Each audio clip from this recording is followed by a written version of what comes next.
Guys, are you ready for the ultimate showdown this weekend at UFC 298? Join me in the action by leaving your picks for the fights in the comments below. I have teamed up with DraftKings Sportsbook, and right now, new customers get a no-sweat bet. You can get a bonus bet back in the amount of your original bet if your pick doesn't hit. Minimum deposit $5. Sign up using my promo code Sonnen. And DraftKings has something for existing customers as well. All customers get SGP insurance every day. Get a bonus bet back if one leg of your SGP bet loses. Minimum number of legs required and max bet vary. And if sports betting is not yet available in your state, do not worry. You can still join in on all the fun with DraftKings Daily Fantasy. New customers, use my promo code Sonnen and you get a no sweat bet. So click on the link below and download the DraftKings Sportsbook app right now. Only at DraftKings Sportsbook.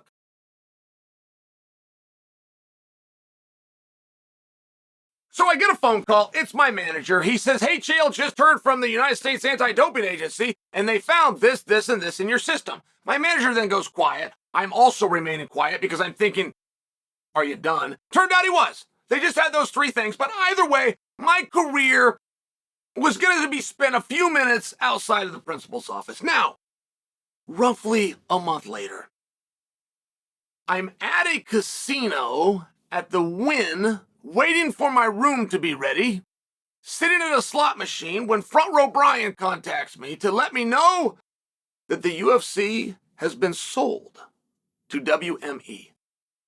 And I have to disclose that to you because there are many things that I have to, I got to remind myself of when, because it was very boilerplate. Every contract is the same. Broad stroke, I understand that, but every contract's the same. You're going to change the name, you're going to change some numbers. Easy to know what else is going on and with your cohorts because we all have the same contract with some understandable exceptions. At that time, the biggest way to make money was known as a bonus. Some people referred to it as a locker room bonus.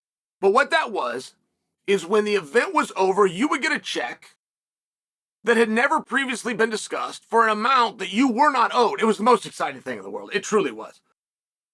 I mean, you want to know when $1,000 is a lot of money? Not that I would scoff at it, but you want to know when $1,000 is a lot of money? When you're not owed it. Oh, and by the way, I made that number up. Nobody only got $1,000. It was a really fun time. There was another thing.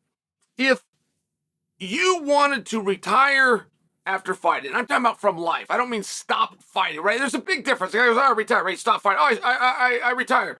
Well, if you wouldn't got another job because you needed one from the financial aspect, you did not retire. You just stopped fighting. I'm okay with that. I'm just sharing for you. It's very rare that somebody can actually retire from fighting, but those that did all had one thing in common, which was a clause within their contract known as a pay-per-view. All of the guys that have made the kind of money that you sat around and dreamed about when you went into the sport in the first place, you could never get there. It wasn't championships that got them there. It wasn't great records. It wasn't a good cross followed by a great hook. It was being able to participate in a pay-per-view. That, at the time that I left the sport and the company was sold, was reserved for champions, with two exceptions. Chael Sonnen, Brock Lesnar. Now, I think that's the way it still is. I think. But I have to share with you guys that entire diatribe that I actually don't know. I think it is. I know nobody gets pay-per-view except for champions. When I left, every champion got pay-per-view. Are you understanding the distinction? So it's not the night that you won the belt. Night you win the belt, you weren't champion when that fight started. But in your next fight, when you're defending the belt and you're bringing the title, you now go into the participation. All champions got it. There was thresholds. Not everybody got a check, but it became available. So we have somebody very guilty at UFC 300. We have one champion on the roster who has spoken up with an actual idea, an actual plan. And you got to understand, if somebody goes, I'll fight at 300, they're not part of this club. I'll fight at 300 is not I'll fight at 300, just so you know. The only person who gets a pass here is Pereira. Alex Pereira came forward as champion, as a top draw, willing to defend. And by the way, he had an opponent. It was Tom Aspinall. He was not looking for an easy night. The hardest night you could possibly find in this industry is standing across from Tom Aspinall. Even if you think you can beat him, go ahead and beat him. It's the hardest guy you could possibly face. And that's what Pereira called for. So Pereira was serious, and Pereira gets a 100% pass. He's the only one.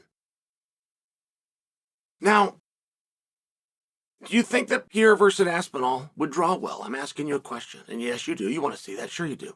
But it wouldn't really matter who the opponent was for Pereira if you're on top of the bill at 300. If 300 is anything like 100, or even an average of 100 and 200, it is going to be a life-changing night to anybody on that card who has back-end participation.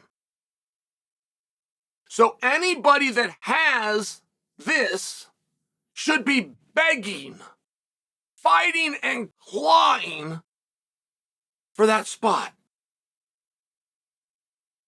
Give you a quick story, but Frank Mir was scheduled to take on an opponent. It was prior to 100. And Frank pulled out of the fight. Said he had an injury. Now, he didn't have an injury. He was strategic. He looked at the board. He was the opposite of a Sandhagen. And he knew if I don't show up here, they're going to have to use me here against Lesnar. And there's a rumor that St. Pierre is going to be on the card. So I can do the job over here that I've been asked to do, or I can just do it over here and make 10 times as much. And that's what Frank did. It's a great move.